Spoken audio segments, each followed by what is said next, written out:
Next weekend, we will be publishing our 25th edition of Parent Power. We started in 1993 when the government relaxed the regulations surrounding state schools in terms of what was released about them for general consumption. And I found the joys of the internet. I found on Amazon a few weeks ago for 90p the very first edition of the Sunday Times Schools Guide, which was published as a book in 1993. And in the foreword to that book, John Patton, the then Secretary of State for Education, wrote, "A few years ago, it would have been impossible to write a book like this. The secret garden of education was largely closed to the public gaze. At last, we've started to be more open about our schools, something which parents and employers want, and books such as this prove." The changes that came about in 1993 allowed the Sunday Times for the very first time to look at examination results in that area in state schools, but we very quickly realised that there was a very important service to be provided also, and extended it very swiftly to cover independent schools too. So why do we still do it? Well, our readers want it. The papers sell incredibly well on the two Sundays in November when the schools guides come out. And it is actually, 25 years down the line, getting harder and harder to produce a guide like Parent Power. We don't want to see the genie go back into the bottle, but each year we have to run that little bit faster to do it. With independent schools, the Independent Schools Council help us greatly in compiling our league tables by publishing results from around about 280 independent schools who are members of the Independent Schools Council consortium. That is about 120, 130 schools fewer than we actually publish information about. We have to approach each of those in turn, and I'm very glad to say they still see a value in league tables, even if ideologically they're not particularly in favour of them. The tables are published, I have to say, for parents. They're published for you. They're not published for teachers, and that is what governs how we compile the league table, which is what I will move on to in a second. Why do we do it?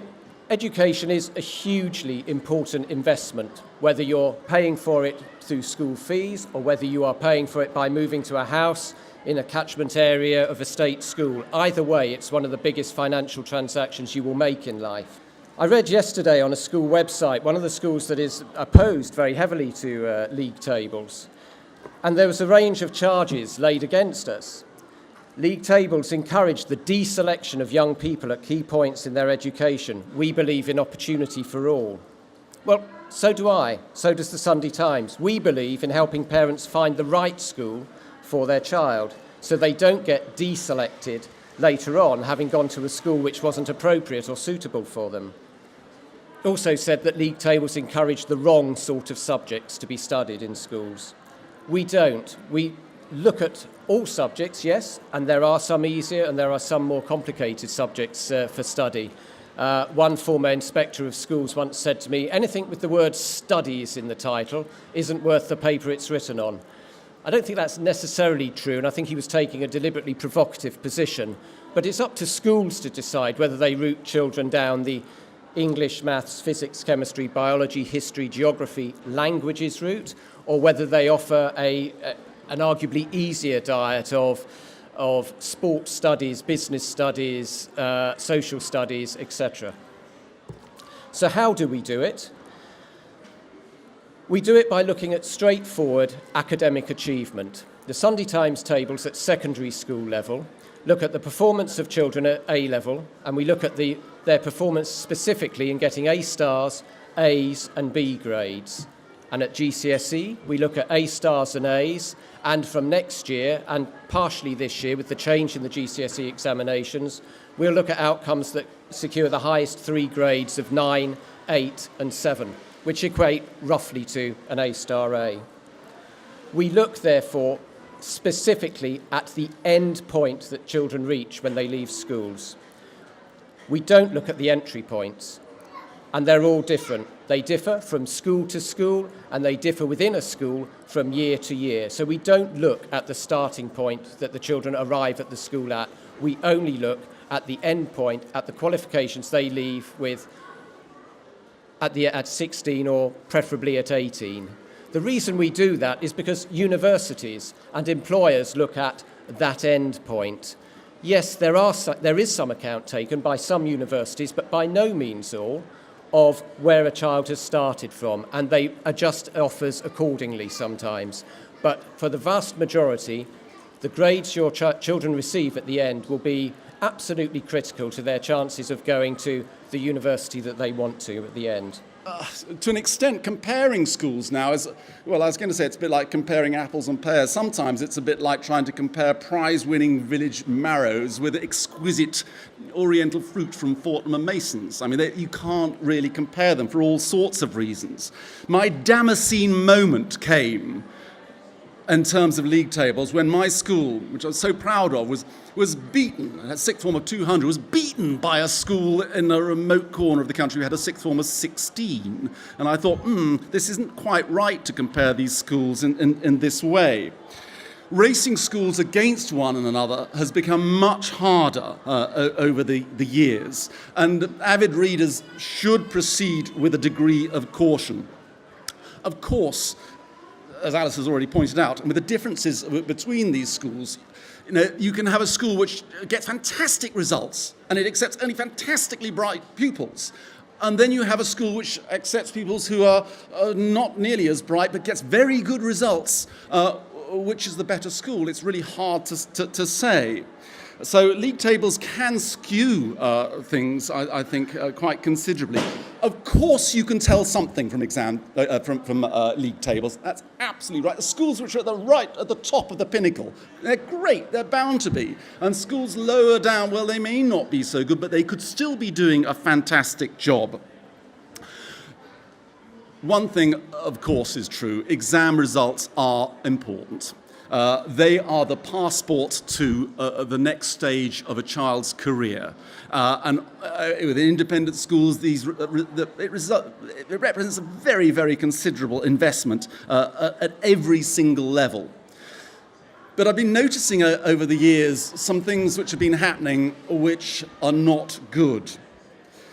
I know of schools where the weaker children will take their exams at other centres. That automatically produces a different position in the league table. Bars to getting into the sixth form are being used in an extraordinary way. Very recently, a very well-known grammar school, the head lost his job because he tried to get rid of some pupils whose grades were not good enough, in his view. To get rid of young people because they are perhaps slightly underperforming with a view to a league table is wrong. What we are presented with young people at the moment are all sorts of problems in terms of tall poppy syndrome, hot housing, lunatic tuition, mental anxieties, and we are destroying childhood to a certain extent with some of the tendencies that exist these days. One of the biggest problems that certainly the independent sector faces in the years ahead, and I'm glad to say that it is embracing it, one of the biggest problems and one of the most important challenges it has is embracing access, broadening access. And to do that, it means you've got to spot potential with young people and you take risks. You look to help people who may not be going to be doing your league table performance much good, but you know that they're going to bring something to the school and the community. And there is a danger that complete league table focus will stop you doing that. And often there are really important, compassionate reasons for taking somebody who you know will not do your league table position any good. Great schools will rise above that. My view is that league tables can present a simplistic view of what is going on, arguably lopsided. And that is why many schools are opting out of the league tables, because they're encouraging tendencies which are not helpful. The great news is that everything is so much more transparent now that all that information is there on the websites. You need to be aware that, of course, exam results do change in the wake of remarks, and what you get at the end of August is not what you get at the end of September. So that there are shifting sands on that respect.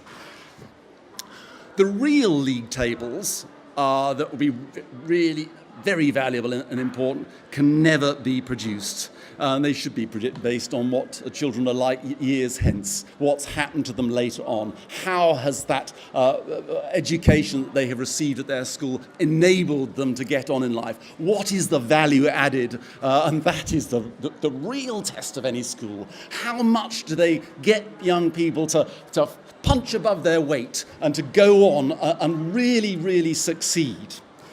I suspect league tables will be with us forever, regardless of whether schools opt out or not. And they are as much part of the media landscape as Celebrity Bake Off, Location, and The Rich List. And there's nothing wrong with that. And I have to confess, I still read them and am amused by them. And every now and then there is a sense of deep outrage at what has happened. There was a marvellous mistake a number of years ago when a jolly good middle-of-the-road Surrey boarding school was something like the top 10 or top 15. It was a mistake. And at that I thought, oh, wow, something's going badly wrong here. It wasn't in parent power, that I'm pleased to say.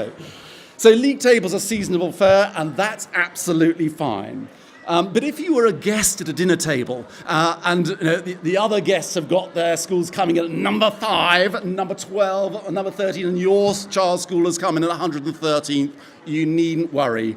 Mumsnet gets this. Please treat league tables with a great degree of caution. I shall be buying parent power, though. Well done, Alistair.